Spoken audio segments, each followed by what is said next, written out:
Di kota ini, hujan gak pernah berhenti. Buat kebanyakan orang, ini cuma suara berisik. Tapi buat Kai, ini adalah pekerjaan. Setiap hari dia ngerekam suara hujan buat dijual. Tapi malam itu, ada yang aneh. Di antara jutaan tetes air, ada satu frekuensi yang seharusnya nggak ada di sana. Alatnya error, tapi telinganya enggak.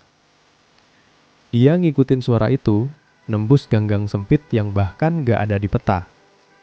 Ngebawa dia ke sebuah pintu yang kelihatannya udah ratusan tahun nggak pernah dibuka. Di baliknya, bukan gedung kosong,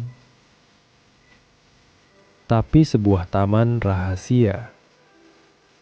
Taman yang isinya tanaman dari logam. Dan semuanya bergerak, hidup, karena tetesan air hujan. Disinilah sumber suara itu, inti dari taman ini. Dia datang buat ngerekam suara. Tapi di sana, dia matiin alatnya. Ada beberapa suara yang terlalu indah buat dijual. Mulai hari itu, dia bukan lagi cuma pencari suara.